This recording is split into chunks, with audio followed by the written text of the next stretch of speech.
가운데서도 우리를 안전하게 지켜주시고 거룩한 주일을 맞게 해주심을 감사합니다. 그러나 우리 한 주간의 삶을 돌아봅니다. 코로나로 인하여, 홍수로 인하여 어려움 당한 이들을 위해서 기도하지 못하고 나라와 민족을 위해서, 교회를 위해서 기도하지 못했던 것을 용서하여 주옵소서. 다시 한번 나를 위한 기도보다도 하나님의 나라와 복음을 위해서, 나라와 민족을 위해서, 고통당하는 이들을 위해서 늘 기도할 수 있는 우리의 심령이 될 수 있도록 인도하여 주옵소서. 이 시간 우리가 드리는 예배를 받아주시길 원하오며 예수님의 이름으로 기도하옵나이다. 아멘. 교동문 52번 교독하겠습니다. 청년이 무엇으로 그 행실을 깨끗하게 하리이까? 주의 말씀만 지킬 따름이니이다.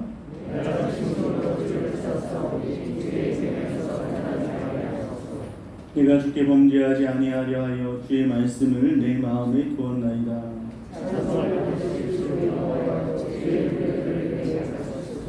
내가 주의 법도들을 작은 소리로 읊조리며 주의 길들에 주의하며 주의 법이 나의 즐거움이 되지 아니하였다면 내가 내 고난 중에 멸망하였으리이다.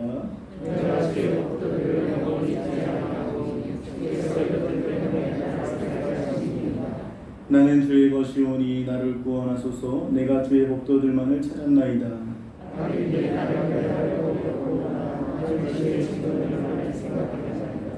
내가 보니 모든 완전한 것이 다 끝이 있어도 주의 계명들은 심히 넓으니이다.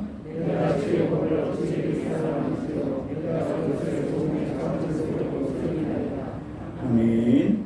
전능하사 천지를 만드신 하나님 아버지를 내가 믿사오며 그 외아들 우리 주 예수 그리스도를 믿사오니 이는 성령으로 잉태하사 동정녀 마리아에게 나시고 본디오 빌라도에게 고난을 받으사 십자가에 못 박혀 죽으시고 장사한 지 사흘 만에 죽은 자 가운데서 다시 살아나시며 하늘에 오르사 전능하신 하나님 우편에 앉아 계시다가 저리로서 산자와 죽은 자를 심판하러 오시리라. 성령을 믿사오며 거룩한 공예와 성도가 서로 교통하는 것과 죄를 사하여 주시는 것과 몸이 다시 사는 것과 영원히 사는 것을 믿사옵나이다. 아멘. 자, 자리에 앉으셔서 찬송가 285장 찬송하시겠습니다.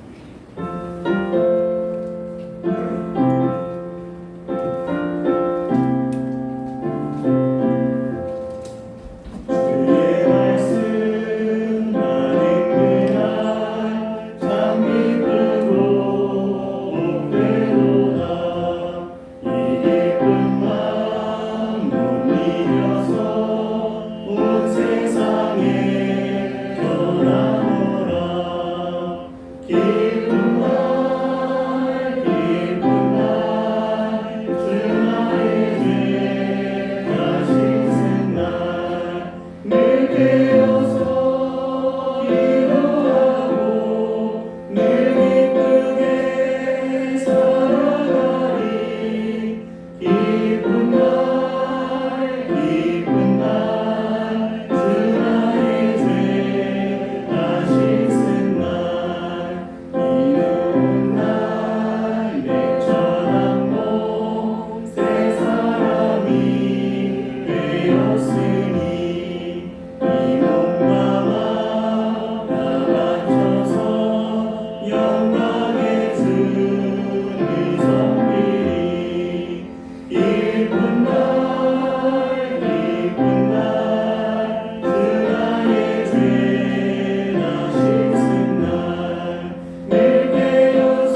예배를 위해서 김영수 안수 집사님 기도해 주겠습니다.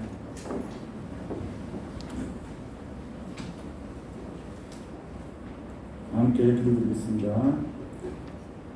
내가 사망의 음침한 골짜기로 다닐지라도 해를 두려워하지 않을 것은 주께서 나와 함께 하십니다. 아멘. 전능하신 사랑의 하나님, 한 주간도 크신 은혜 가운데 날마다 저희와 함께하여 주시고 이렇게 성전에 모여 주님을 예배할 수 있도록 인도해 주시니 감사와 찬송과 영광 올려드립니다. 죄와 흠이 없으신 하나님의 아들을 이 땅에 오셔서 우리를 위해 고통과 수모를 당하시고 끝내 십자가에 달리심은 오직 나의 죄와 허물 때문임을 생각할 때 깊이 속죄하고 회개하며 감사할 따름입니다. 긍휼의 하나님, 너무나 어렵고 힘든 시기를 보내고 있습니다. 눈에 보이지도 않는 바이러스로 인해서 당연하게 생각했던 모든 일상이 이제는 간절하게 바라게 되는 삶이 되었고, 너무나 당연해서 때로는 소홀히 했던 예배를 이제는 간절한 마음으로 찾게 되었습니다. 저희를 불쌍히 여겨주셔서 이 모든 것이 우리의 죄악 때문임을 깨닫게 하여 주시고, 이 보내는 시간을 통해 나의 죄를 보고 철저하게 회개할 수 있도록 인도하여 주시옵소서.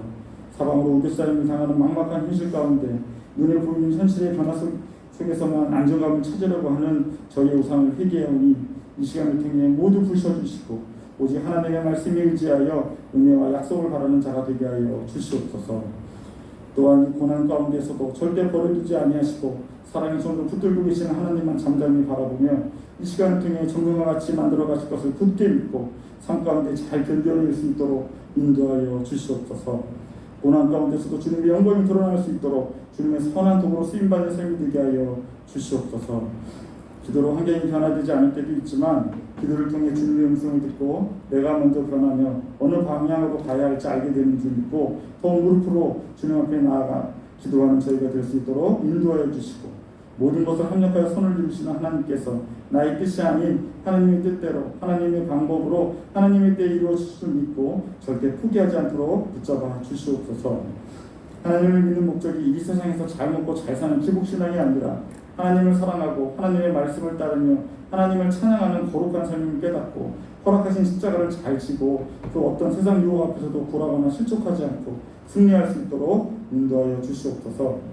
우리는 세상에서 무명한 듯하나 하나님 나라 생명체에 기록된 유명한 자의 믿지 말게 하여 주사 세상 조롱과 실패 가운데서도 좌절하거나 낭망하지 않고 말씀 가운데 주님 손잡고 일어설 수 있도록 붙잡아 주시옵소서.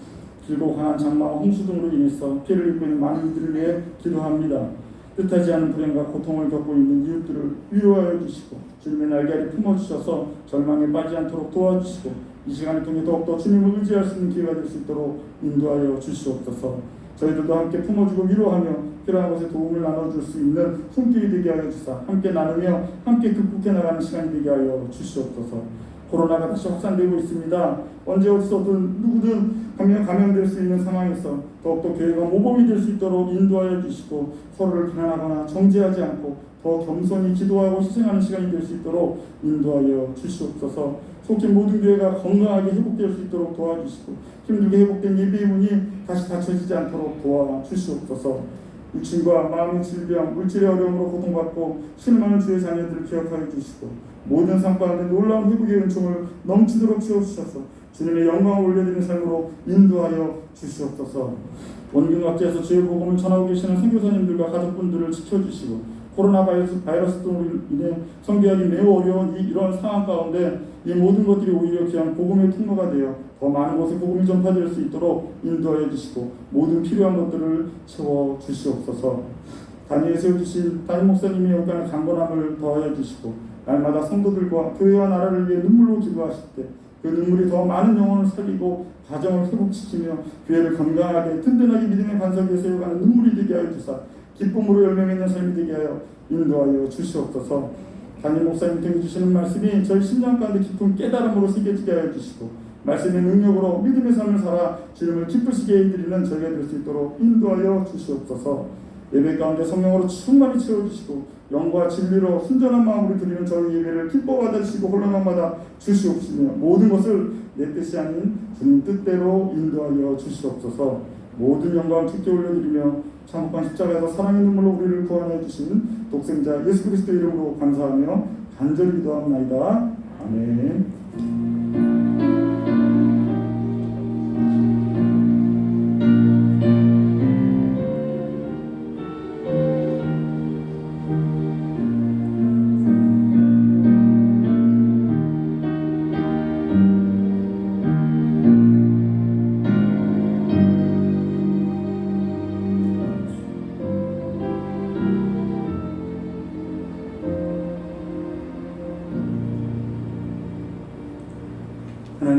보겠습니다. 하나님 말씀은 사무엘상 6장 1절에서 21절까지 말씀인데 좀 짧게 16절까지만 읽도록 하겠습니다. 1절에서 16절까지만 읽고 설교는 21절까지 하겠습니다. 여호와의 궤가 블레셋 사람들의 지방에 있은 지 7달이라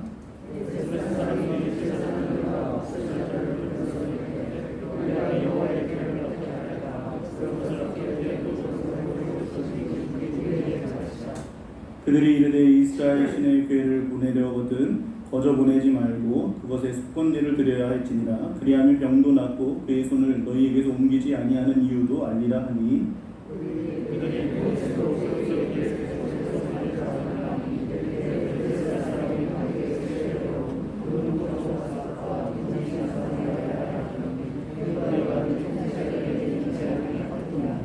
그러므로 너희는 너희의 독한 종기의 형상과 땅을 해롭게 하는 쥐의 형상을 만들어 이스라엘 신께 영광을 돌리라. 그가 혹 그의 손을 너희와 너희의 신들과 너희 땅에서 가볍게 하실까 하노라.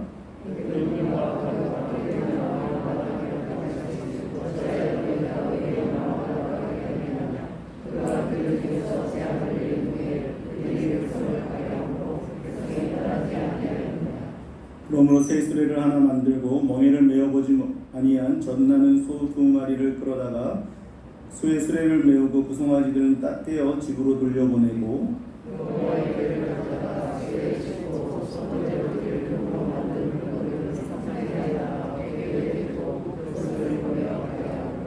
보고 있다가 만일 그가 그 본 지역길로 올라가서 벳세메스로 가면 이 큰 재앙은 그가 우리에게 내린 것이요 그렇지 아니하면 우리를 친 것이 그의 손이 아니요 우연히 당한 것인 줄 알리라 하니라.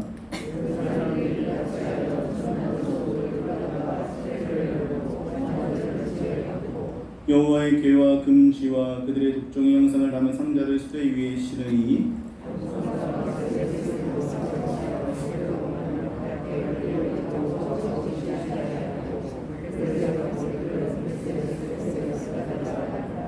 벳세메스 사람들이 골짜기에서 밀을 베다가 눈을 들어 궤를 보고 그 본 것을 기뻐하더니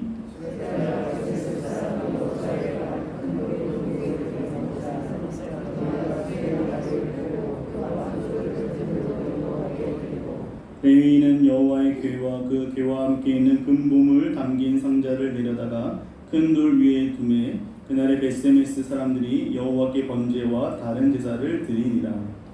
그래서 다섯 장백이 이것을 보고 그날에 에그론으로 돌아왔다. 아멘.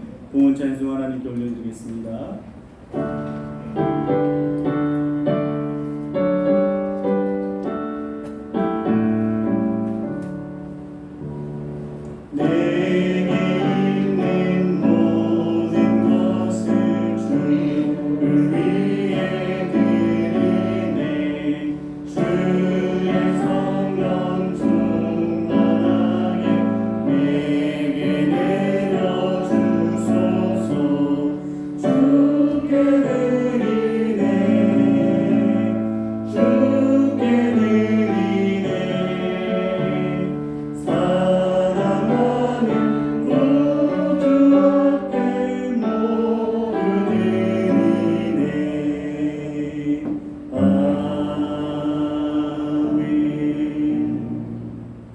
하나님 온 가족 주님 은혜 안에 사랑 안에 예배드릴 수 있게 하시며 지혜와 명철 주옵소서.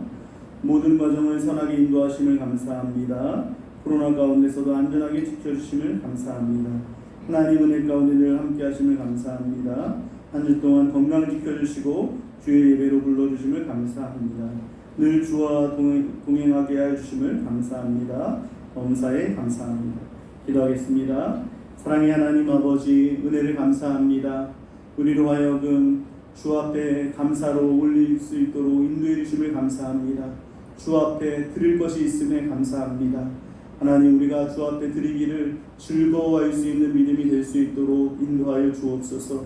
주님이 기뻐 받으시는 그런 예물이 될 수 있도록 우리의 손을 축복하여 주시옵소서. 특별히 하나님 이 예물이 쓰이는 곳에 고통당하고 신음당하는 영혼들이 위로가 되게 하시고 힘을 얻게 도와주시며 복음의 능력이 나타날 수 있도록 역사하여 주시옵소서. 우리 성도님들 가정 가운데 육신의 질병과 마음의 고통과 여러 가지 어려움으로 인하여 고통 가운데 있는 성도님들을 기억하여 주시고 주님 위로하시며 다시 일어나 주의 전에 가까이 나아올 수 있도록 믿음을 더하여 주시옵소서. 감사하며 예수님의 이름으로 기도하옵나이다. 아멘.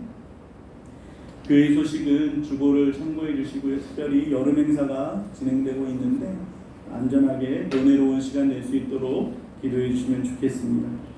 할렐루야. 우리 옆 사람과 한번 인사하겠습니다. 반석 위에 집을 세우세요 라고 인사하겠습니다. 이번에 홍수로 인해서 피해가 너무나 컸잖아요. 기후변화로 인해서 예상치도 못한 큰 비가 내렸기 때문인데요.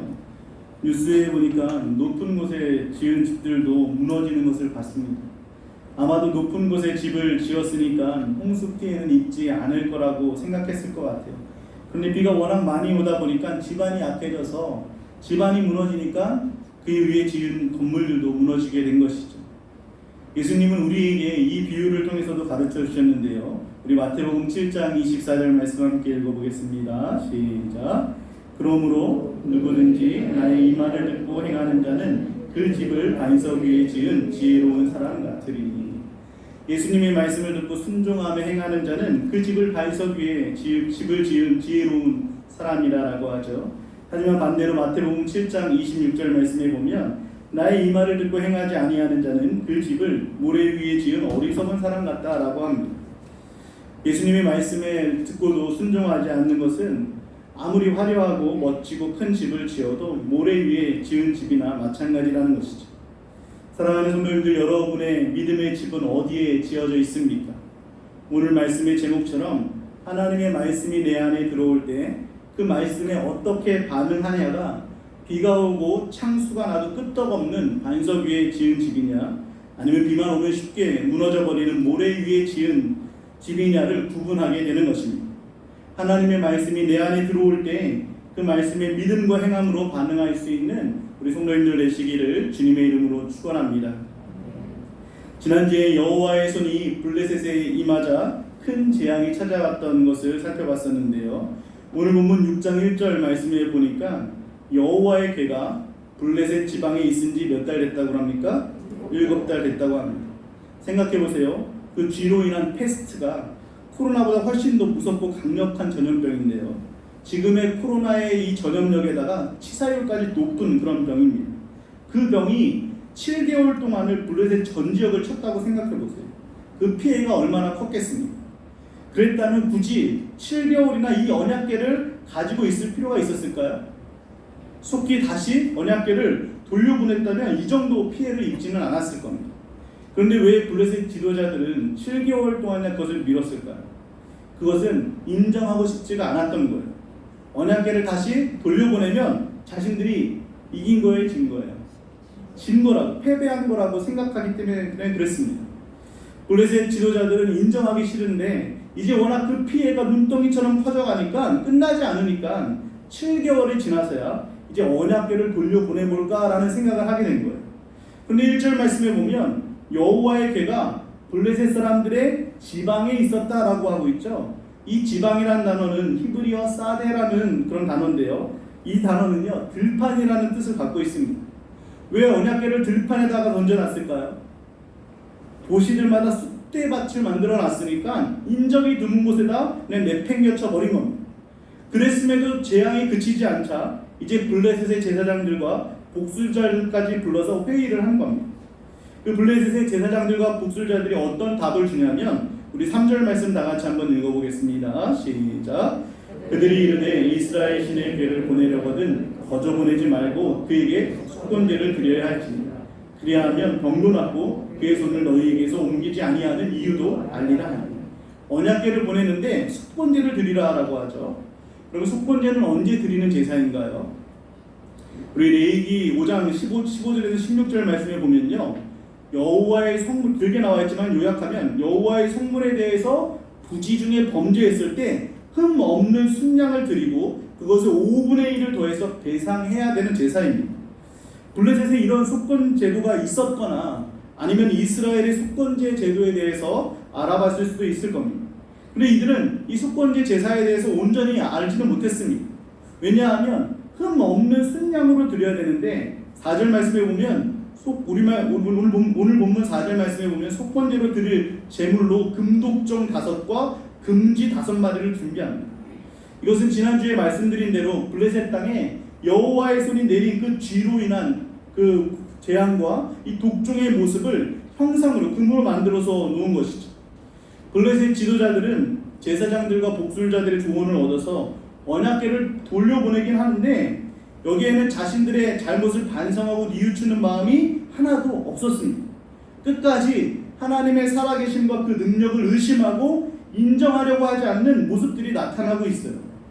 언약궤를 돌려보내는데 언약궤가 절대로 이스라엘로 돌아갈 수 없는 상황을 만들어 놓고 그것을 시험하고 있습니다.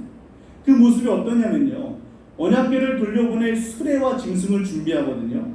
새 수레를 준비하죠. 왜 새 수레를 준비하냐면 그들 입장에서는 아무래도 부정타지 않도록 하는 것일 수도 있을 겁니다. 그렇지만 오히려 더 그 안에 생각을 보면 한 번도 사용해보지 않은 수레가 잘 작동하는지 어디가 고장나는지 알 수 있습니까? 없습니다. 전혀 없죠. 확인할 수 없는 것이 바로 새 수레입니다. 그리고 사람이 운반하면 그래도 이스라엘까지 그것을 갈 수 있잖아요, 충분히. 근데 이 모든 상황을 알지도 못하고 이해도 할 수 없는 소 2마리를 택한 겁니다. 그것도 멍에를 한 번도 매본지 못한 소 2마리를 준비한 거예요. 멍에는요, 2마리 짐승이 함께 어깨에다가 메고 그 수레나 무거운 것들을 끄는 그것입니다. 근데 그 멍에를 한 번도 매보지 않은 소들은요, 불편해서 자꾸 몸부림을 치게 돼 있어요. 그래서 절대로 수레가 제대로 갈 수 있습니까? 없습니까? 제대로 못 가게 돼 있어요. 그리고 더더욱이나 이 수레가 이스라엘로 가지 못하게 하기 위해서요, 즉 이 모든 일들이 하나님이 하신 일이라는 것을 인정하지 않기 위해서 준비한 소 2마리가 어떤 소였냐면 젖나는 소, 암소라는 거예요. 그냥 암소도 아닙니다. 젖나는 소라는 것은 무엇이냐면 지금 젖을 먹이고 있는 소라는 거예요. 송아지들을 키우고 있는 소라는 것이죠. 7절 말씀해 보면 송아지들은 같이 있었는데 떼어서 집으로 돌려보냈다라고 합니다. 그냥 송아지들을 몰래 데리고 오는 게 아니라 일부러 새끼들 앞에서 어미소를 강제로 떼어놓고 끌고 가는 거예요. 여러분, 동물들도 모성애가 있을까요? 없을까요? 있어요. 이번에 여러분 수해로 인해서 그 토사에 강아지들이 갇혀 있었잖아요. 근데 그 어미가 그 자리를 떠나지 않고 계속 새끼들에게 엄마의 소리를 들려주고, 그리고 사람들이 오기까지 기다렸다가 구조가 됐는데 약 8일 동안 그 토사에 갇혀 있었다고 그래요. 강아지 4마리가 무사히 구조된 사건이 있었죠. 그러니 여러분, 새끼들 앞에서 어미소를 떼어서 잡아갔으니 그 소들이 수레를 제대로 끌고 가기보다는 어디로 향하기가 쉬울까요? 새끼들한테 가기가 쉬웠을 겁니다. 그 모든 것을 다 계산해두고 이런 일을 지금 벌이고 있는 겁니다. 우리 9절 말씀을 다 같이 한번 읽어보겠습니다. 시작.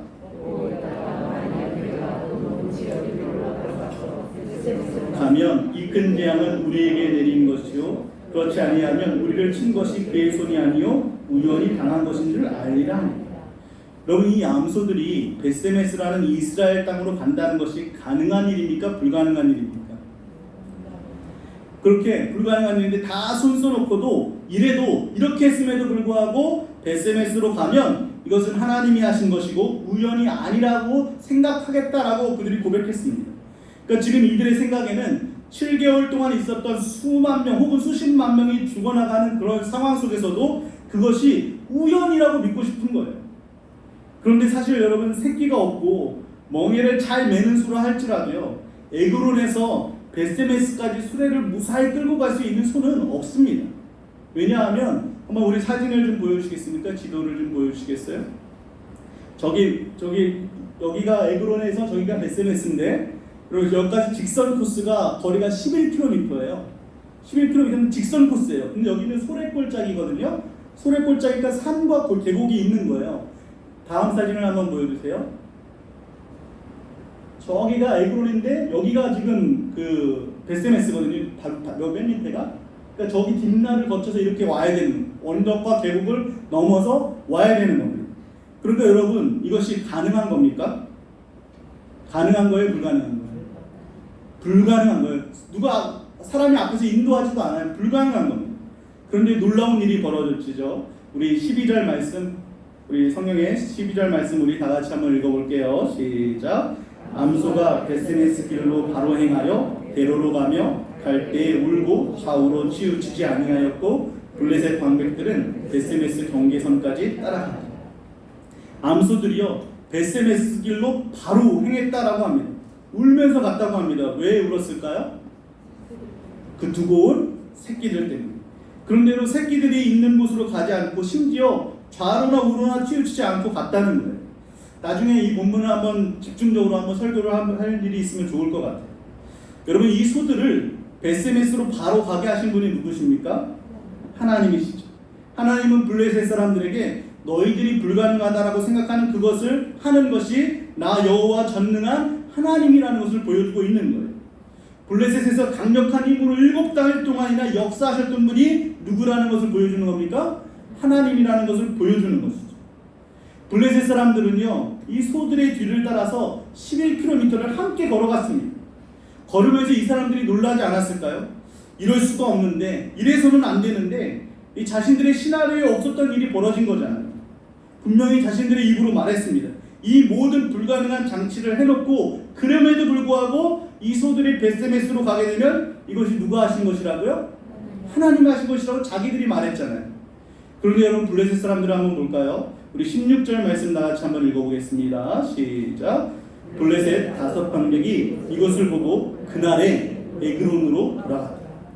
자, 지금 자신들의 신들을 파괴하고 재앙을 내리신 그 전능한 신이 하나님임을 이 베세메스로 가는 소를 통해서 목격을 했습니까? 안 했습니까?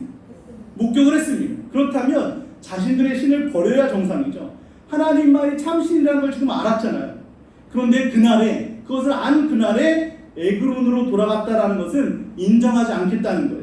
우상숭배의 죄로 다시 돌아가겠다라고 하는 것입니다. 사랑하는 성도님들, 하나님의 말씀이 우리 안에 들어올 때 어떤 분들은 이 블레셋 사람들처럼 반응하는 분들이 있습니다. 믿으려고 하지 않아요. 말씀을 들어도 자신의 죄에서 돌이키려고 하지 않습니다. 그 말씀이 너무나 분명하고 확실함에도 불구하고 일부러 거절하고 거부하기도 합니다. 왜냐하면 자신의 그 우상숭배의 재미와 즐거움을 버릴 수가 없기 때문에 그래요. 서론에서 말씀드린 것처럼 모래 위에 집을 지은 사람 같고요. 마태복음 13장에 나오는 하나님의 말씀을 조금도 수용하지 못하는 길가박과 같은 사람들이라고 할 수 있는 겁니다. 우리도 이런 모습일 때가 있습니다. 하나님 이것만 해결해 주시면 그동안 하나님이 싫어하시는 것을 즐거워했던 것들을 다 끊고 말씀대로 순종하고 헌신하겠습니다 라고 그렇게 말해놓고선 막상 그 문제가 해결되고 나면 다시 그 죄로 돌아가는 경우들이 우리에게도 있지 않습니까? 여러분 하나님은 지금 끝까지 말씀을 거부하고 하나님이 인정하지 않은 블레셋 사람들에게 더 이상 진노를 내리지 않았습니다. 그냥 에그론으로 가게 놔두셨습니다. 왜냐하면 그것이 더 큰 심판이기 때문입니다. 사랑하는 성도님들, 여러분 안에 하나님의 말씀이 들어올 때 거부하거나 외면하지 말고 또 그 말씀대로 순종하면 내가 누리던 재미를 빼앗을까봐 애써 다시 죄로 돌아가지 말고 그 말씀으로 내 자신을 돌아보며 회개하고 그 말씀대로 순종할 수 있는 우리 성도님들 되시기를 주님의 이름으로 축원합니다. 우리 13절 말씀 다같이 한번 읽어보겠습니다. 시작. 베세메스 사람들이 골짜기에서 밀을 베다가 눈을 들어 괴를 보고 그 보는 것을 기뻐하라. 그럼 왜 하필 언약궤를 베세메스로 보냈을까요? 아마도 그것은 제일 먼저 에그론에서 가장 가까운 이스라엘의 땅이었기 때문이고요. 그리고 또 베세메스는 누가 사는 동네였냐면요. 여호수아 21장 13절에서 26절 말씀에 보면요. 길게 나와 있는데 요약하면 제사장 아론의 자손에게 준 땅이 베세메스입니다. 그러니까 그 동네에 사는 사람들은 레위인이고 대제사장 아론의 자손들이라는 것이죠. 그러니까 언약궤가 제대로 간 것을 보여주고 있는 거예요. 그 당시 모든 이스라엘 백성들은요, 언약궤를 블레셋에게 빼앗겼었다는 그것을 모르는 사람이 없었습니다. 그런데 그 빼앗긴 언약궤가 다시 돌아오는 것을 보니까 베세메스 사람들이 보기에 어떤 거에 너무 기뻤던 거죠. 그래서 이들은 수레가 멈춘 곳에서 하나님께 제사까지 드리게 됩니다. 그런데 여기서 문제가 생기죠. 이들은 하나님의 율법에 대해서 너무나 잘 알고 있는 사람들이에요. 특히 제사법에 있어서는요, 눈 감고도 척척척척 할 수 있는 사람들입니다. 그런데 여러분 14절 말씀을 다 같이 함께 읽어볼게요. 시작. 수레가 베스메스 사람 여호수아 밭 큰 돌이 있는 곳에 이르러 선지라 우리가 수레의 나무를 패고 그 암소들을 번제물로 여호와께 드리고 여호와께 번제로 드렸다라고 하죠. 그런데 여러분 번제로 드리는 제물은요 암소가 아니라 숫소입니다. 레위기 1장 3절 말씀에 보면요 그 예물이 소의 번제면 흠 없는 수컷으로 드리라고 기록하고 있어요. 그것도 회막문 앞에서 드리라고 했습니다. 베스메스 사람들은 이것을 너무나 잘 알고 있었어요. 그런데도 이들은 블레셋에서 온 그 암소들을 그냥 드렸습니다. 그 암소들이 흠이 있는지 없는지를 확인하지도 않았고요. 회막문이 아니라 아무 데서나 그 번제를 하나님께 드린 것입니다. 여러분 왜 하나님은 흠 없는 동물을 제물로 드리라고 했을까요? 흠 없는 동물을 데리고 와서 자신의 죄를 전가시키고 그 동물을 잡음으로 인해서 내 죄가 그 동물로 인해서 사해지게 하기 위함이잖아요. 그런데 여기 또 다른 중요한 의미가 있어요. 뭐냐면 흠 없는 동물을 번제물로 드리는 것은요 내 죄가 흠 없는 동물에게 전가되는 것이기도 하지만 동시에 동물의 흠 없음이 내 자신에게 전가돼서 깨끗함을 받게 하기 위함입니다. 여러분 예수님께서도요 죄도 흠도 없으셨지만 우리의 모든 죄를 그 예수님께 다 전가시켰잖아요. 그리고 그 예수님의 십자가에서 제물로 죽이심으로 우리의 죄를 사해 주셨습니다. 그런데 그것과 동시에요. 그것으로만 끝나면 안 되는 거예요. 그것과 동시에 왜 흠없는 예수님이 십자가에 달려 죽으셨는가? 예수님의 흠 없음, 예수님의 그 의가 우리에게 동시에 전가되어진 것입니다. 구약 백성들이요 흠 없는 동물을 그 제물로 회막문까지 가지고 와서 제물로 드린다는 것은 쉬운 일이었을까요? 어려운 일이었을까요? 어려운 일이었어요. 며칠을 걸려서 걸어왔는데 동물을 데리고 와야 되잖아요. 아무리 흠없는 동물을 집에서 준비했어도 회막까지 오는 그 길에서 흠이 생길 수 있을 확률이 너무나 높습니다. 그런데 흠이 생기면 어떻게 해야 되냐면 그걸 그냥 그대로 드리면 안 되고 다시 집에 가서 흠 없는 걸로 잡아와서 조심스럽게 가서 제물로 드려야 되는 거예요. 그들 입장에서는 뭐 이렇게 까다롭게 하시지 그냥 대충 하셔도 되지 않을까 그런 생각을 했겠죠. 하지만 여러분 하나님께서 흠 없는 그 까다로운 어려운 조건을 요구하고 있는 것은요 하나님 자신을 위해서가 아니에요. 우리를 위해서입니다. 흠 있는 동물로 드려봤자 그것으로는 우리의 죄를 사함받지 못하게 되어 있는 거예요. 심판에 이르게 되는 것입니다. 그렇기 때문에 힘들고 어려워도 꼭 흠 없는 동물을 준비하게 하시는 것이죠.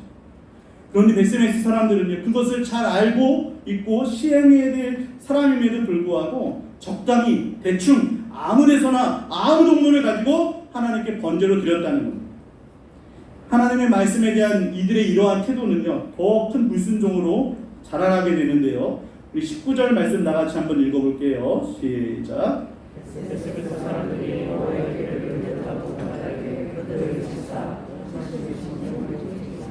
여호와께서 백성을 쳐서 크게 살육하셨으므로 백성이 슬피 울었다. 여러분 언약궤는요 대제사장 말고는 그 겉모양도 봐서는 안 됩니다. 다른 사람들은 절대로 봐서는 안 됩니다. 민수기 4장 5절 6절 말씀에 보면요 언약궤를 이동해야 할 때 아론과 그의 아들들 즉 대제사장들만 성소 안에 들어가요. 그래서 성소와 지성소를 구분하는 휘장 있잖아요. 그 휘장을 거두어서 그 언약궤를 증거궤를 덮어요. 그리고 나서 그 위를 다시 해달의 가죽으로 또 한 번 덮습니다. 그리고 그 위를 다시 순청색 보자기를 또 다시 덮어요. 그리고 난 다음에야 레위인들 고핫 자손이 막대로 채에 껴서 메고 가는 것 그것이 언약궤를 그렇게 이동하게 돼 있어요. 그리고 민수기 4장 20절 말씀에 보면요 고핫 자손들 즉 레위인들은요 잠시라도 성소에 들어가지 말라고 그리고 보지도 말라고 만약에 그렇게 하면 어떻게 된다고요? 죽는다라고 분명히 말씀하셨어요. 지금 베스메스 사람들은요 이 말씀을 너무나 잘 알고 있었습니다. 자신들은 그런데 여태까지 한 번도 언약궤의 실물을 봤을까요? 못 봤을까요? 자신들 못 본 사람들이에요. 그런데 언약궤가 블레셋에 올 때 휘장으로 덮여 있었겠습니까? 해달의 가죽 덮개로 덮여 있었을까요? 순청색 보자기로 덮여 있었을까요? 아니요. 그냥 그대로 왔을 거예요. 그러니까 신기한 거예요. 눈으로만 봤겠습니까? 분명히 그 안에 뭐가 들었는지 열어봤겠죠.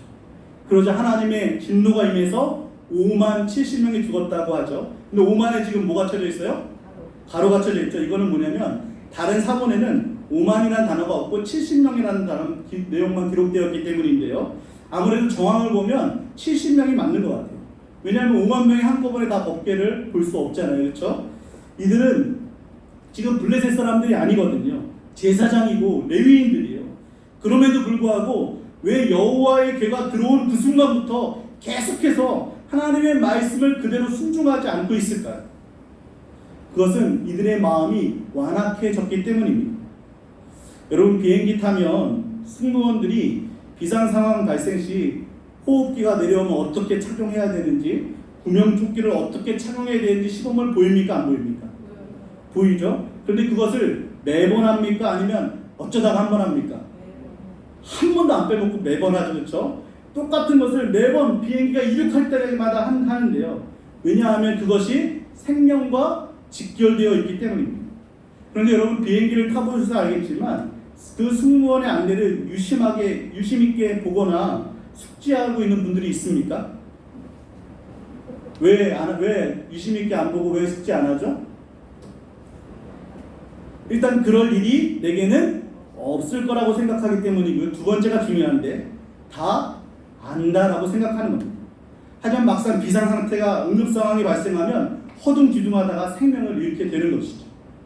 레위인들이요, 언약궤를 보면 죽는다고 귀에 딱지가 않도록 들었을 거예요. 번제는 암소가 아니라 무슨 소리를 드려야 한다고요? 숫소를 어디에서 드려야 된다고요? 회막문 앞에서 드려야 된다는 것을 수도 없이 듣고 봤을 겁니다. 그런데 왜 이들은 말씀대로 하지 않고 자신의 생각대로 하고 있습니까? 말씀이 내 안에 들어올 때 그 말씀을 내 삶과 믿음과 결부시키지 않고 있기 때문에 그런 거예요. 우리 히브리서 4장 2절 말씀 다 같이 한번 읽어보겠습니다. 시작. 그들과 같이 우리도 복음 전함을 받은 자이나 들은 바 그 말씀이 그들에게 유익하지 못한 것은 듣는 자가 믿음과 결부시키지 아니하니라. 히브리서 기자는요, 안식에 들어가지 못하는 사람들의 특징이 무엇이냐면 들은 바 말씀을 듣는 자가 믿음과 결부시키지 않았기 때문이라고 말합니다. 말씀을 내 삶 속에 적용하고 순종하지 않기 때문이라는 거예요.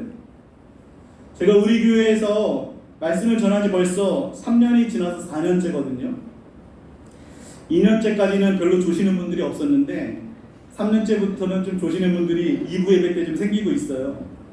물론 불가항력적인 졸음일 수 있어요. 하지만 매주 말씀을 들을 때마다 졸리다는 것은 두 가지 이유입니다. 첫 번째는 아직 믿음이 없어서 어려워서 그럴 수 있어요.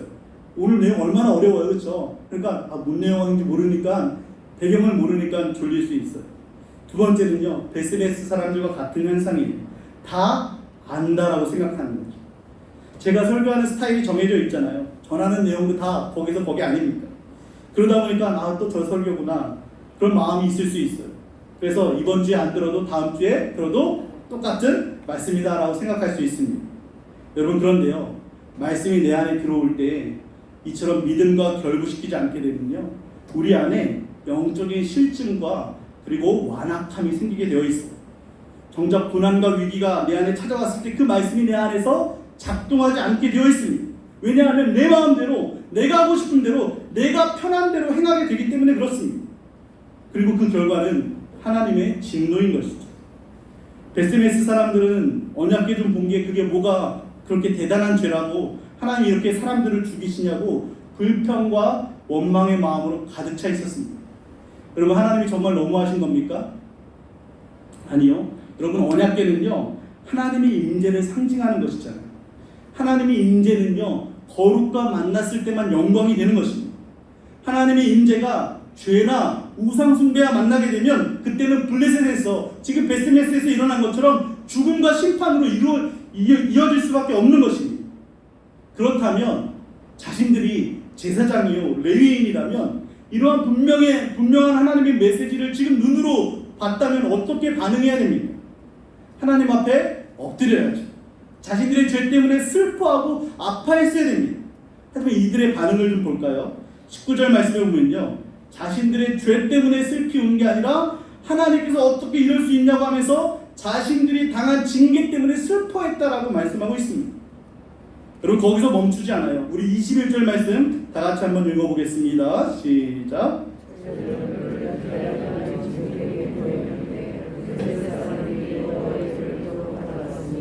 너희는 내려와서 그것을 너희에게로 옮겨라.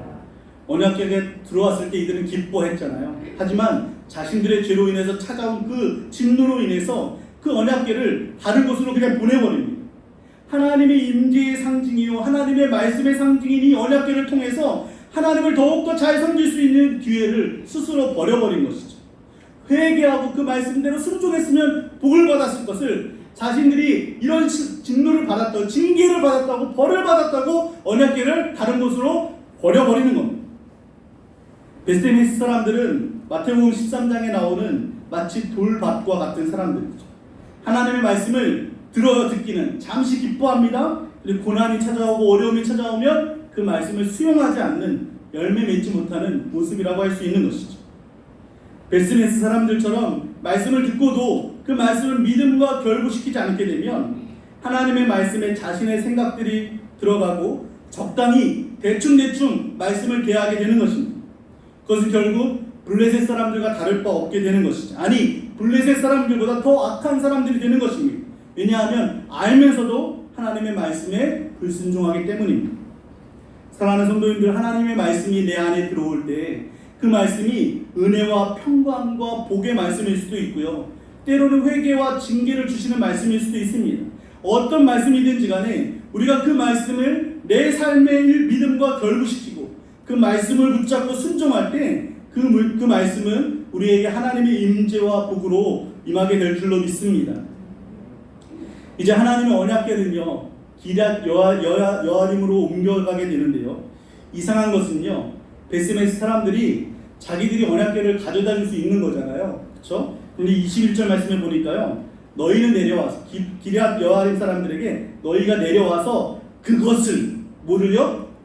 그것을 너희에게로 옮겨가라 라고 기록하고 있어요. 여호와의 궤를 뭐라고 부릅니까? 그것이라고 불러요. 말씀에 대한 이들의 마음을 보여주고 있는 거예요. 기럇 여아림 사람들의 입장에서는요, 이 언약궤가 블레셋에서 가는 도시마다 다 심판을 내렸어요. 그리고 심지어 제사장 레위인들의 마을인 베스메스에서도 큰 심판을 내린 것을 알고 있었습니다. 그렇기 때문에 여호와의 궤를 모셔간다는 것이 쉬운 결정이 아니었을 거예요. 그것도 베스메스 사람들이 그것을 가지고 자기들에게 갖다 준 것이 아니라 자신들이 살고 있는 곳은 어디냐면 높은 산이에요. 7장 1절에 보면 여호와 산에 사는 아비나답의 집에 언약궤를 들여놨다라고 하죠. 높은 산입니다. 그 여호와의 궤를 율법대로 가져오려면 너무 힘든 거야. 채를 깨서 그 무거운 거를 다 어깨에 메고 높은 산을 올라와야 되는 것입니다. 그럼에도 불구하고요, 이들은 거절하지 않았습니다. 언약궤를 하나님의 말씀대로 어깨에 메고 모셔왔습니다. 우리 7장 1절에서 2절 말씀 다 같이 한번 읽어보겠습니다. 시작. 기럇 여아림 사람들이 와서 여호와의 궤를 옮겨 산에 사는 아비나답의 집에 들여놓고 그의 아들 엘리야사를 거룩하게 구별하여 여호와의 궤를 지키게 하였더니 궤가 기럇 여아림에 들어간 날부터 20년 동안 오래 있은지라 이스라엘 온 족속이 여호와를 사모한다. 제사장들도 거부한 여호와의 궤를요 율법대로 모셔와서 엘리야사를 거룩하게, 제사장을 거룩하게 구별해서 여호와의 궤를 지키게 했다라고 합니다. 베스메스 사람들은 거룩하게 구별하기는커녕 그것이라고 말하고 함부로 만지고 열어봤잖아요. 하지만 기럇 여아림 사람들은요 하나님의 임재와 말씀의 상징인 이 언약궤를 거룩하게 구별하여 지켰다라고 말씀하고 있습니다. 그리고 20년 동안이나 그곳에 언약궤가 머물게 됨으로 인해서 아비나답의 집뿐만 아니라 온 이스라엘 족속이 여호와를 사모하게 되는 통로가 됐다라고 오늘 본문에서 말씀하고 있다는 것이죠. 한 가정이 여호와를 사모해도 이처럼 충만한 복으로 갚아주시고 있는데 온 이스라엘이 여호와를 사모하게 만들었으니까 이 아비나답의 집이 기럇 여아림 사람들이 받을 복이 얼마나 큰 복이겠습니까? 하나님의 임재와 거룩이 만나는 곳에, 하나님의 말씀과 순종이 만나는 곳에 이러한 하나님의 은혜와 복이 넘치게 되는 것입니다. 저는 코로나로 인한 힘든 시간을 보내면서 어쩌면 이번 코로나가 우리로 하여금 어떤 신앙인인지를 드러내주는 것 같습니다. 코로나로 인한 위기와 고난 속에서 모이면 위험하다고 하니까 그것을 핑계 삼아서 코로나라는 위기라는 것은 심각하게 여기면서도 기도하지 않고 하루를 보내도 전혀 위기감이 없는 그런 모습들, 하나님의 말씀을 먹지 않아도 영적인 배고픔을 전혀 느끼지 못하는 그런 모습들, 매주 선포되는 하나님의 말씀이 내 안에 들어와도 믿음과 결부시키지 못함으로 인해서 회개하지도 못하고 그것을 오히려 귀찮아하는 내 영혼의 상태, 봉사하지 않아서 편하다고, 전도하지 않아서 좋다라고 생각하는 그 내 영혼의 병든 상태임에도 불구하고 그것이 위기라고 생각하고 있지 못한다면 그것은 블레셋 사람들과 베스메스 사람들의 모습과 다르다고 할 수 없다는 것입니다. 우리가 온라인으로 예배를 드리다가 이렇게 다 같이 모여서 예배를 드리면서 감격하고 예배의 소중함을 느끼고 그 말씀이 내 안에 들어올 때 아멘 아멘 하면서 결단하는 모습들이 있었잖아요. 그리고 시간이 몇 달 지나면서 마음이 무뎌졌죠. 말씀이 내 안에 들어와도 관심이 없고 결단이 없고 믿음과 결부시키지 않고 있는 모습들이 혹시 나에게 있지 않냐는 것입니다. 그것이야말로 코로나보다 더 훨씬 더 큰 위기라는 것입니다. 코로나로 인한 위기 속에서도요, 힘들어도 기도하고자 여호와의 전에 오르시는 분들이 있습니다. 아무도 없을 때 홀로 올라와서 기도하는 분들 제가 몇 번 봤습니다. 아무리 바쁘고 힘들어도요, 말씀을 묵상하고 그것을 믿음과 결부시키기 위해서 순종하는 모습들, 세상의 조롱과 비난 속에서 원망과 불평이 아닌 묵묵히 거룩하게 구별된 삶으로 순종하는 그 모습들, 기란 여아림 사람들의 그 모습처럼 우리가 순종할 때 우리는 블레셋 사람들처럼 베스메스 사람들처럼 짝퉁 크리스찬이 아니라 진짜 크리스찬으로 우리가 가는 곳마다 여호와를 사모하는 축복의 통로로 쓰임받게 될 줄로 믿습니다. 다시 한번 하나님의 말씀에 무뎌진 나의 연약함과 게으름과 불순종을 회개하면서 말씀이 내 안에 들어올 때 믿음과 결부시키고 순종함으로 여호와를 사모하는 자에게 만족을 주시는 이 하나님의 축복이 저와 여러분의 삶 속에 충만하게 되기를 주님의 이름으로 축원합니다. 우리 전 함께 다 같이 일어나서 찬양하겠습니다. 내 아버지 그 품 안에서 내 영혼은 안전합니다. 우리 고백하며 함께 찬양하겠습니다.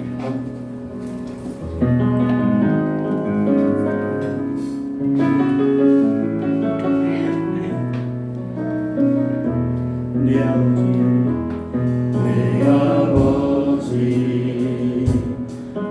품 안에서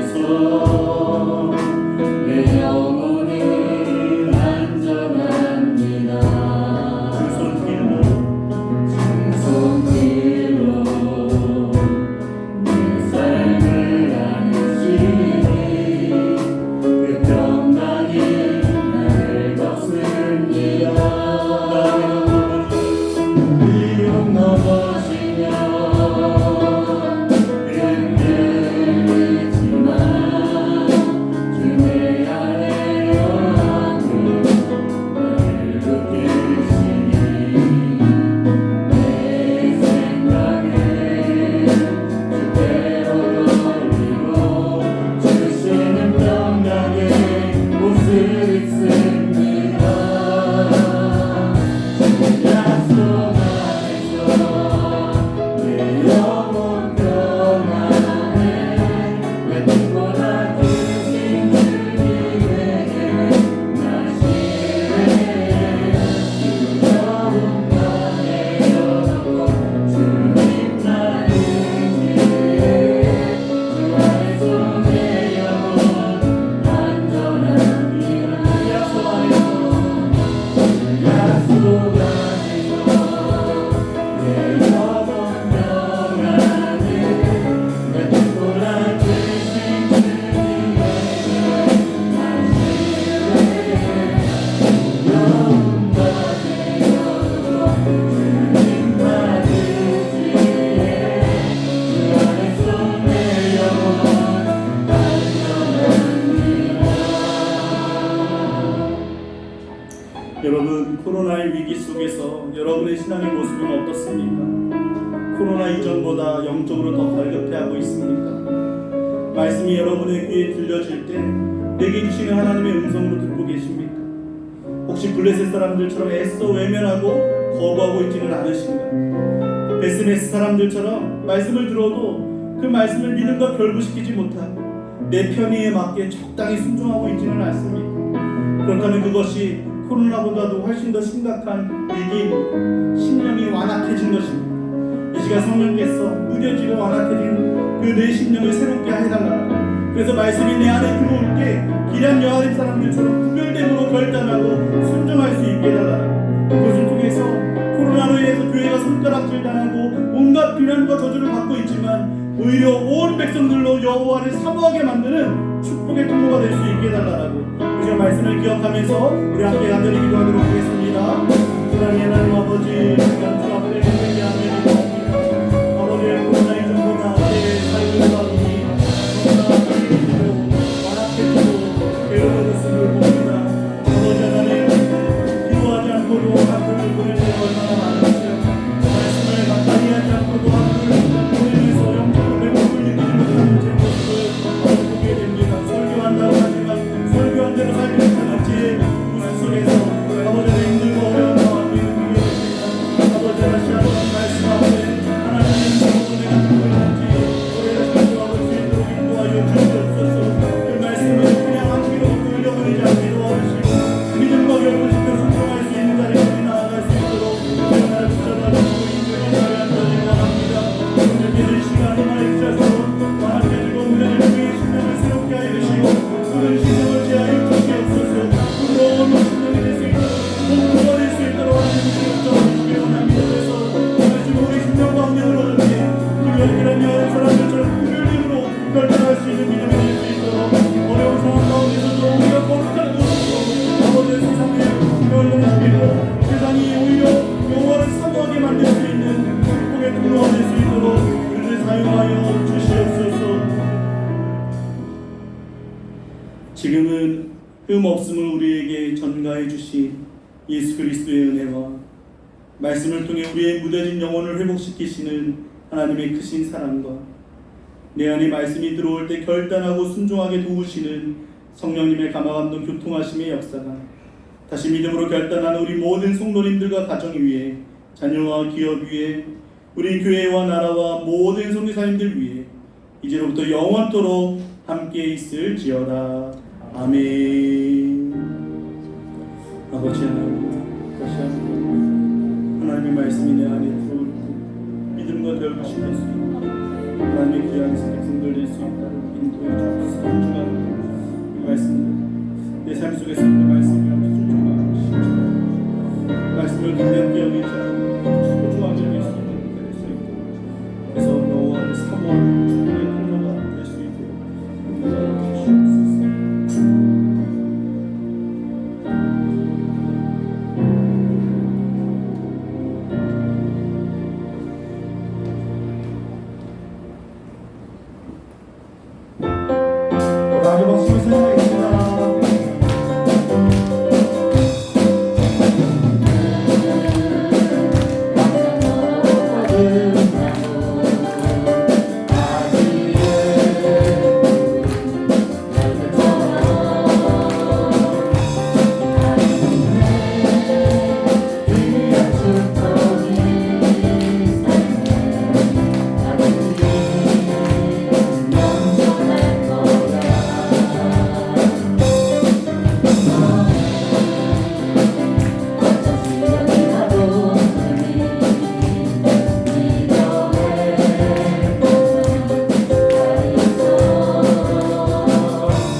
보내드릴게요. 5분 한 5분 정도. 보내주세요. 네, 바로 보내드릴게요.